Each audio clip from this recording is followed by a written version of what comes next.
Our ambition, ladies and gentlemen, to join the European Union has been and continues to be a driving force for advancing reforms that are needed not only for EU membership, but also, and most importantly, for increasing the dynamics and competitiveness of the Croatian economy and society in the modern world.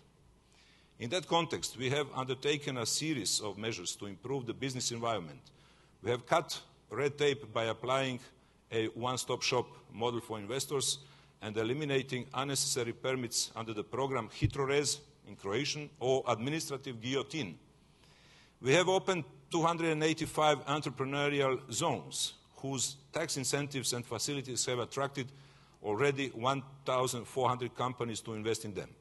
We have also made use of new technologies to facilitate business. The Office for e-Croatia offers several services in that respect. For example, a new company in some areas of Croatia can be registered online in only 24 hours. And within a few days in the rest of the country, we are working to extend 24 hours registration nationwide. In addition to these measures, we have recognized that the best way to increase our global economic competitiveness is to embrace efforts for creating a knowledge-based economy. And we have instituted many reforms and initiatives to achieve these goals. This includes promoting continuing education programs, implementing the Bologna process, and implementing the Croatian National Education Standard, where we reformed the education system to promote creativity in the classroom while removing cumbersome and insignificant materials from the curriculum. These are only a few examples of the measures we have taken to make our economy more dynamic and more competitive.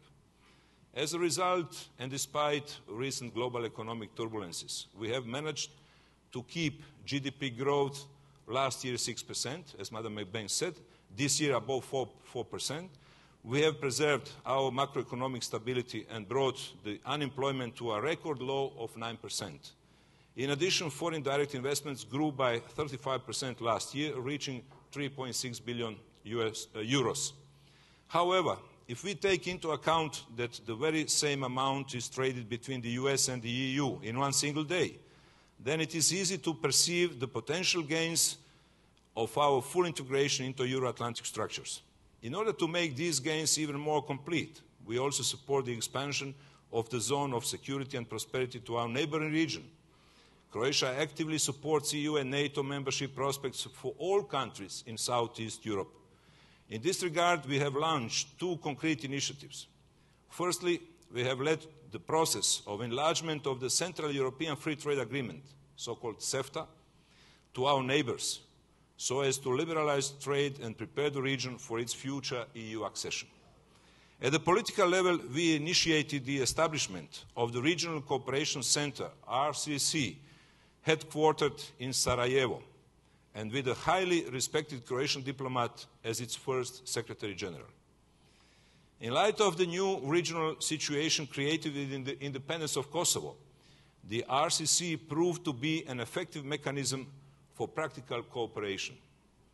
These practical initiatives, both CEFTA and the RCC, are aimed at fostering security, cooperation, free trade, and prosperity in a region which has long been at the margins of globalization's benefits and at the center of its challenges.